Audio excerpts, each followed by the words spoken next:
குக்கு பக்தி நேயர்களுக்கு வணக்கம். நான் உங்கள் ஜோதிடர் சித்தன் அருள் மணிவண்ணன். எத்தனையோ காணொலி பார்த்துருப்பீங்க. இந்த காணொலி பார்த்தீங்கன்னு வைங்களேன், உங்கள் வாழ்க்கையை மாற்றக்கூடிய ஒரு காணொலி. ஏன்னு சொல்கிறேன் பார்த்தீங்களா? ஆமாங்க, ஏதாவது ஒரு விஷயம் நம்ம வாழ்க்கையை மாற்றிடாதா? நம்ம நிறைய விஷயம் பண்ணியிருக்கோம், நிறைய கோயிலுக்கு போயிருக்கோம், பரிகாரம் பண்ணியிருக்கோம், தானங்கள் நிறைய பண்ணியிருக்கோம், அதை தாண்டி யாகங்கள் வளர்த்துருக்கோம். இருந்தாலும் நம்ம வாழ்க்கையில் ஒரு நல்ல விஷயம் நடந்துடாதா அப்படின்னு ஏங்குறவங்க இன்னைக்கு நிறைய பேர் இருக்கீங்க. அதை தாண்டி சார் நான் வந்து டெய்லி கோயிலுக்கு போகிறேன், இந்த கிருத்திகை, பௌர்ணமி, அமாவாசை, என்னென்ன நாட்கிழமை இருக்கும் அத்தனை நாட்கிழமையும் வந்து விரதம் பிடிக்கிறேன், இருந்தாலும் அந்த ஆண்டவன் எனக்குன்னு ஒரு நல்ல விஷயம் காட்ட மாட்டேறான்.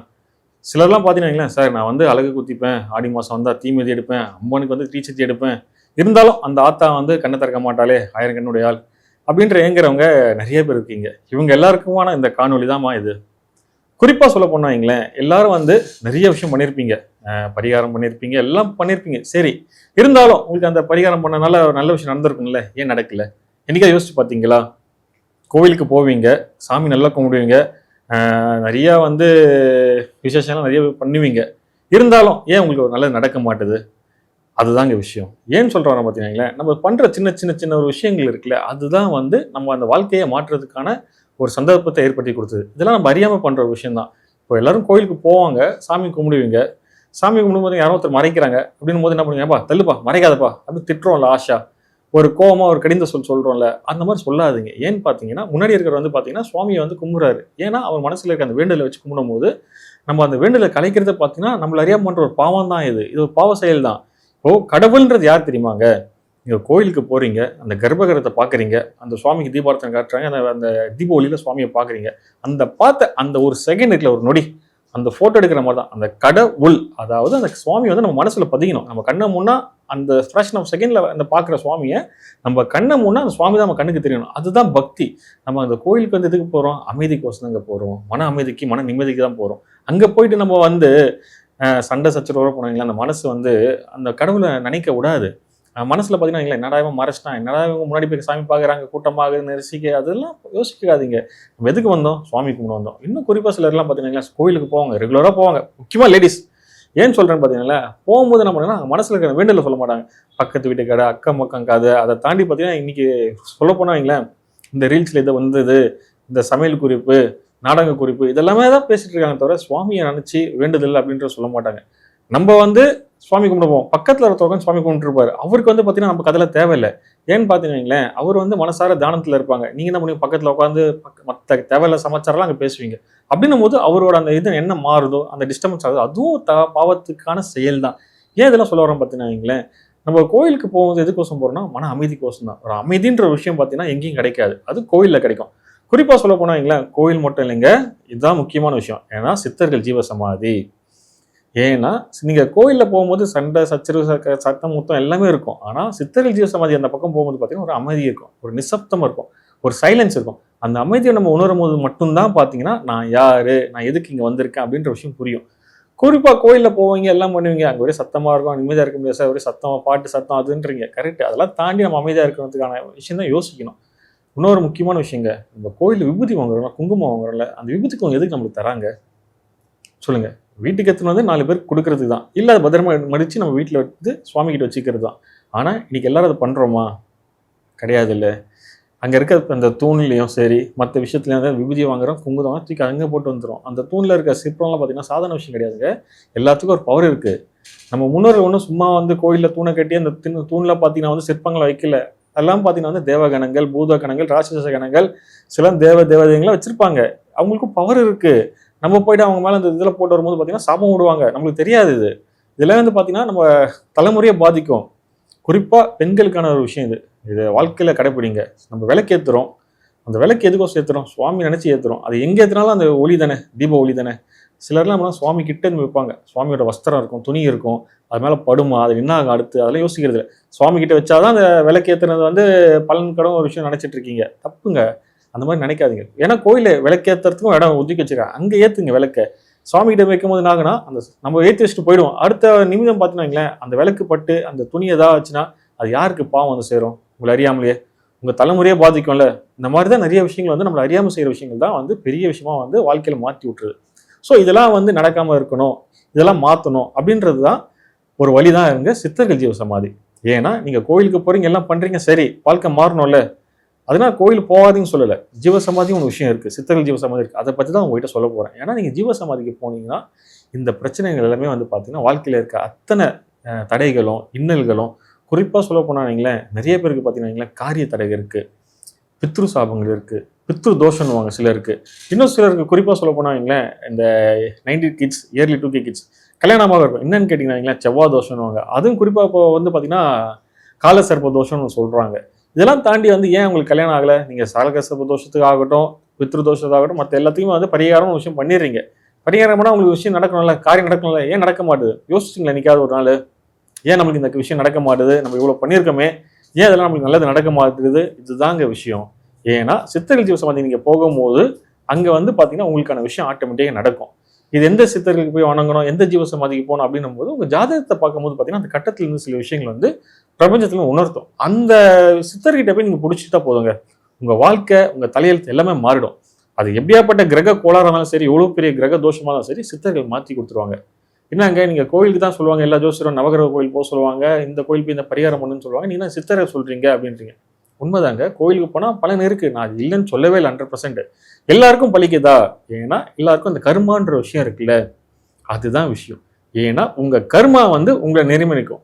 நம்ம ஜாதகம் இருக்குல்ல, நம்ம ஜாதகம் என்னதான் விஷயம்? வெறும் அந்த 12 கட்டம், லக்னம், ராசி அதெல்லாம் இருக்குல்ல, அது கிடையாது. நம்ம கர்மா தான் நம்ம ஜாதகம்.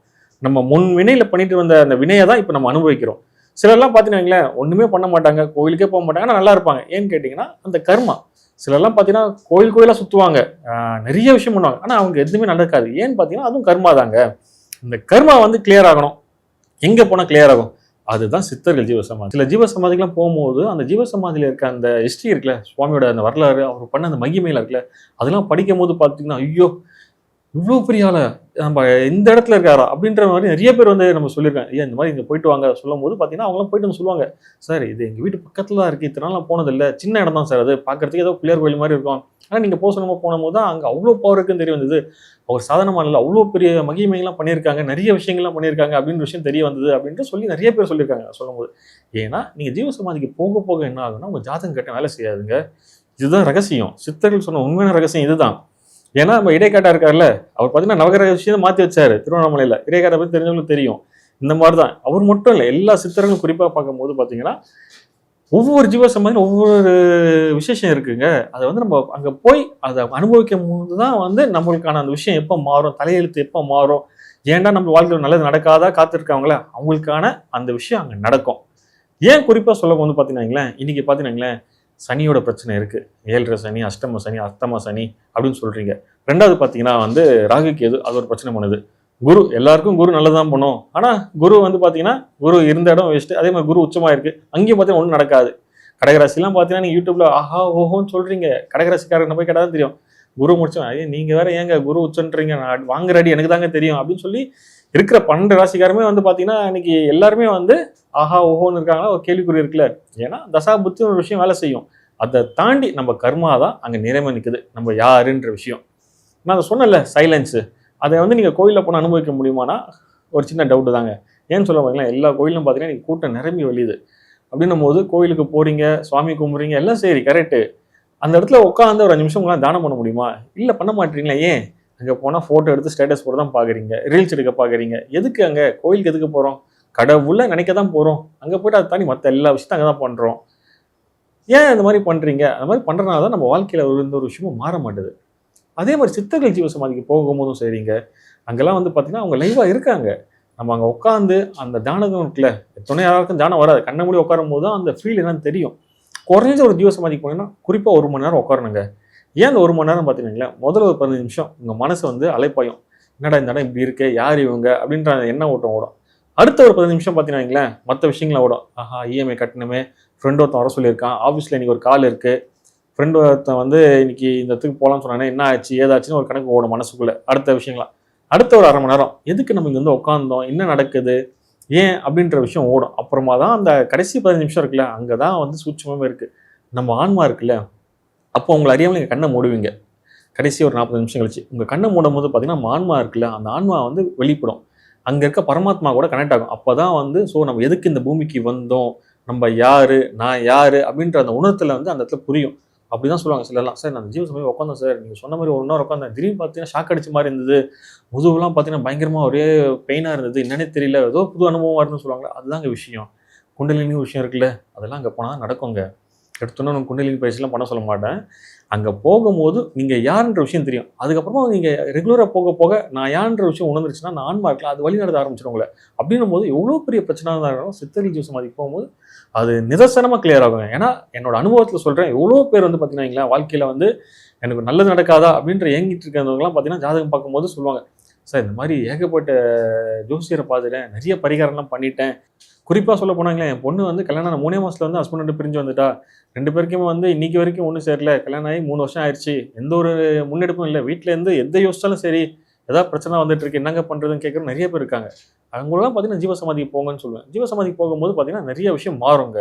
சித்தர்கள் வந்து பார்த்தீங்கன்னா லைவாக உட்காந்துருக்காங்க. அதை வந்து நம்ம போய் அங்கே உட்காந்து அனுபவிக்கும் போது அந்த ஆற்றல் என்னன்னு தெரிய வரும். ஸோ அப்படின்னும் போது அவங்க கிட்ட சரணாகதி அடைஞ்சிட்டோம் வைங்களேன், நம்மளுக்கான பிரச்சனைகள் எல்லாமே அவங்க போக்கி கொடுத்துருவாங்க. அது ஒரு நாள் போனால் சரியாயிடுமானா சத்தியமாக ஆகாது. ரெகுலராக அவங்களுக்கு நேரம் கிடைக்க அங்கே போயிட்டு அவர் வந்து ஐயா அவங்க நம்பி வந்திருக்கேன், நீங்கள் தான் காப்பாற்றணும் அப்படிங்கும் போது நம்ம ரெகுலராக போக போக தான் அவங்க வந்து நம்மளுக்கான அந்த விஷயத்தை பண்ணி கொடுப்பாங்க. அதுதான் சித்தர்கள் ஜீவசமாதிக்கு உங்களை ரெகுலராக போங்க, அங்கே போய் வழிபடுங்க. அங்கே போனால் சைலண்ட்டாக இருக்கணும், அமைதியாக இருக்கணும். முதல்ல ஃபோனை சைலண்ட்டில் போட்டுடணும். அடுத்து பார்த்தீங்கன்னா அங்கே இருக்க வந்து அமைதிக்கு நம்மளால எந்த ஒரு பங்கமும் வந்துடக்கூடாது. அதே மாதிரி அங்கே இருக்க தூய்மை இருக்குல்ல, கோயிலில் வாங்குற மாதிரி விபூதி வாங்கி தூணில் போகிறது அதெல்லாம் தயவுசெய்து பண்ணாதீங்க. சித்தர்கள் ஜீவசமாதியில் ஒரு விபூதிலாம் பார்த்தீங்கன்னா அதுவும் மருந்து. குறிப்பாக சில ஜீவசமாதிலாம் கொடுக்குற அந்த விபூதிலாம் பார்த்தீங்கன்னா அவ்வளோ டிமாண்டுங்க, தங்கத்தோட மேலானது. ஏன்னா எவ்வளோ பெரிய நோயாக இருந்தாலும் சரி, எவ்வளோ பெரிய இதுவாக இருந்தாலும் சரி, அந்த விபூதி ஒன்று போதும், அதை சீக்கிரமாக குணப்படுத்திடும். அந்த மாதிரி நிறைய பேர் வந்து அந்த அனுபவப்பட்டு அதை பயனடைஞ்சவங்க நிறைய பேர் இருக்காங்க சித்தர்கள் ஜீவசமாதியில் விபூதி மூலிமா. ஸோ அப்படின்னும் போது அந்த விபூதி வாங்குறீங்க, முதல் தடவை போகிறீங்க, அந்த விபூதி வாங்கி கீழே போடுறாங்க, மடித்து பத்திரமா வீட்டில் எடுத்து வைங்க.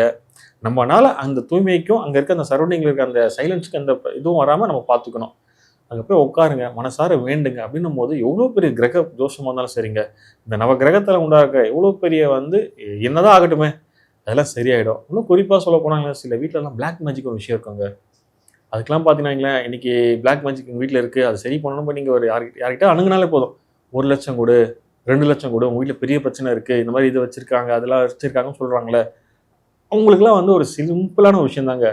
உங்கள் வீட்டு பக்கத்தில் இருக்க ஏதாவது ஒரு ஜீவசமாதிக்கு போங்க, இங்கே போயிட்டு உட்காருங்க ஒரு 1 மணி நேரம். அப்படின்னும் போது உங்களுக்கான விஷயம் புரியும். ஏன்னு சொல்கிறேன்னாங்களா, செலவே இல்லாத ஒரு விஷயம் தாங்க சித்தர்கள் ஜீவசமாதி. ஆமாங்க, நீங்கள் எவ்வளோ செலவு பண்ணியிருப்பீங்க, வாழ்க்கையில் மாற்றம் உண்டாருச்சுன்னா ஆயிருக்காது. இங்கே போங்க, உட்காருங்க, உங்கள் நேரத்தை செலவழிங்க, காசை செலவழிக்காதீங்க, நேரத்தை செலவழிங்க, உங்கள் அன்பை செலவழிங்க சித்தர்கிட்ட. அப்படிங்கும்போது உங்களுக்கான பிரச்சனை வந்து மாறும்.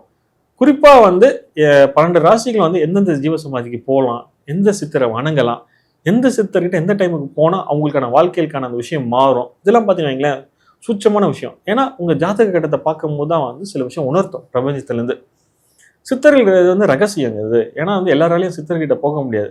இன்னைக்கு பார்த்தீங்கன்னா சில யூடியூப்லாம் சொல்லிட்டு இருக்காங்க, நீங்கள் கேதுவோட இது பற்றாதான் நீங்கள் சித்தர்கள் ஜீவசமாதிக்கே போக முடியும், கேதுவோட அனுகிரகங்கள்லாம் நீங்கள் போக முடியாது அப்படின்னு சொல்கிறோம். அதெல்லாம் கிடையாதுங்க. நவகிரகங்களுக்கும் சித்தர்களுக்கும் சம்பந்தமே கிடையாது. கேதுன்றது ஞானக்காரங்க, ஸோ அவங்க ஞானத்தை கொடுப்பாரு, எல்லாம் கரெக்டு. நீங்கள் ஜீவசமாதி போகிறதுக்கும் கேதுக்கும் சம்பந்தம் கிடையாது. ஏன்னா என்னோட கிளைண்ட்ஸ் நிறைய பேர் பார்த்தீங்களேன், அவங்களாம் கேதுக்கும் அதுவும் சம்மந்தமே இருக்காது. சார் நீங்கள் சொல்கிறீங்க ஜீவசமாதி போகன்றீங்க, நான் ஒரு காணொலி பார்த்தேன், கேது வந்து வலுவாக இந்த இடத்துல உட்காந்துருந்தா தான் வந்து ஜீவசமாதியில் போக முடியும், அப்போ அந்த மாதிரி எனக்கு இல்லையே, நீங்கள் போக சொல்கிறீங்க, எப்படி சார் சொல்கிறீங்க அப்படின்னா, ஐயா இதுக்கு அந்த சம்மந்தம் கிடையாது, நீங்கள் போங்க அப்படின்னும் போது இதெல்லாம் மாறும். ஸோ அப்படின்னும் போது இன்றைக்கி அவர் பார்த்தீங்கன்னா எங்கெங்கே ஊருக்கு போகும்போதெல்லாம் எங்கெங்கே அந்த ஊரில் எந்தெந்த ஜீவசமாதி இருக்குன்னு தேடி கண்டுபிடிச்சி போய் உட்காந்து ஜீவசமாதி போய் வணங்கிட்டு வர்றாரு. இன்றைக்கி வாட்ஸ்அப்பில் ஸ்டேட்டஸ் போகிறாரு, அந்த மாதிரி இந்த போயிட்டு வந்தேன் இந்த ஜீவசமாதிக்கு, நீங்கள் சொன்னீங்களே போயிட்டு வந்தேன் அப்படின்ட்டு. ஏன்னா கேதுக்கும் ஜீவசமாதி போகிறதுக்கும் சம்பந்தம் கிடையாது. இதுதான் விஷயங்க.